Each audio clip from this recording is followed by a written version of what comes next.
If you've been scrolling through endless lists of telephoto lenses, watching side-by-side comparisons, and still feel that knot in your stomach wondering whether you should finally commit, or just keep borrowing the old 70,200mm, stick around.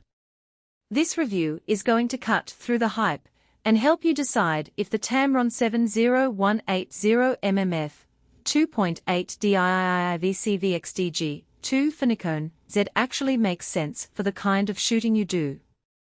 Link is in the description if you want to check the product details on Amazon. First off, let's talk about why a 70,180mm range with a constant f2.8 appears on most wishlists. For portrait photographers, that sweet spot between 85 and 135mm is where flattering facial proportions happen, and the wide aperture lets you isolate the subject in low light, or at a bustling event. Wildlife shooters love the 180mm reach because it lets you stay a few steps back from an animal and still fill the frame. And for anyone who just likes to run and shoot in the city, think street portraits on a rainy night, the combination of reach and speed can be a game changer. But the problem is that the market is crowded. Canon, Nikon, and Sony each have native f2.8 telephotos that sit a bit higher on the price ladder, and the older 70,200mm f2.8 lenses have a reputation for being heavy, bulky, and occasionally a tad soft at the edges when you push them wide open. That's why the new Tamron has been generating buzz. It promises a more compact footprint, the same f2.8 brightness, Tamron's VC vibration compensation system, and a price tag that feels more like an upper mid-range lens than a flagship. Who should consider this lens? If you're a Nikon Z shooter who spends a lot of time on portrait sessions, weddings, or events where you need both reach and that creamy background bokeh, the Tamron 70180mm f2.8 hits a sweet spot. It's also a solid secondary lens for hobbyist wildlife photographers who can't justify hauling a 400mm monster, but still want a little extra reach beyond a 50mm prime.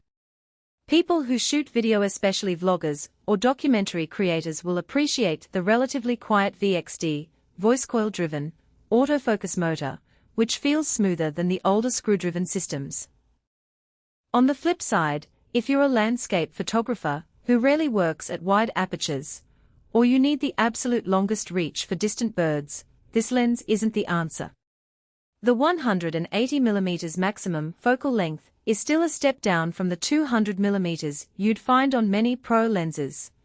And while the VC system does a decent job of stabilizing handheld shots, you'll still feel the need for a tripod or a monopod when you stretch beyond 150mm in low-light situations. Also, if you own a full-frame Nikon Z system, but plan to use the lens exclusively on APS-C DX bodies, you might be better off looking at a dedicated DX telephoto that could be even lighter and cheaper. Now let's get into the real-world experience. Unboxing the Tamron feels like getting a well-wrapped present. The packaging is tight, but not overly aggressive. You'll find the lens, a front and rear cap, and a small soft cloth for cleaning the fluorine coated front element. The fluorine coating helps repel water and smudges, so a quick wipe with that cloth keeps the glass clear even after a sudden rainstorm, something I've actually tested on a recent April walkthrough shoot. Unlike some older lenses that need a full-scale wipe with a lens pen, the coating here means you can keep shooting, and the moisture-resistant construction ensures the lens won't fog up inside a bag for a few hours. The body itself is noticeably slimmer than the classic Nikon 70,200mm f2.8. The barrel is about 2 cm shorter, and the weight comes in at roughly 1.2 kilograms, which translates to a noticeable reduction in fatigue when you're holding the camera for a prolonged portrait session. That said, the lens does have a solid feel. You won't mistake it for a cheap plastic build. The zoom ring is smooth, with a slight resistance that gives you good control without feeling too loose. The focus ring, driven by Tamron's VXD motor, is impressively quiet, perfect for video where motor noise can be a real annoyance. I ran a quick test recording a walking interview, the focus transitions were smooth and silent, and the subject stayed tack-sharp even when I moved from 70 to 180 mm on the fly. Image quality is where the rubric truly separates nice to have from must-have.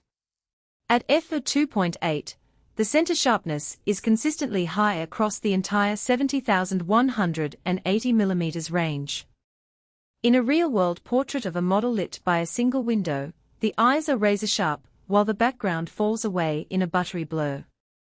Edge sharpness, which is often a weak point for many f/2.8 lenses, holds up reasonably well up to about 120 mm. Past that, you'll notice a slight softness toward the corners, nothing dramatic, but enough that you might want to stop down to f/4 if you plan to crop heavily. Chromatic aberration is largely under control, thanks to the low dispersion glass elements Tamron includes, though you'll still see a hint of fringing on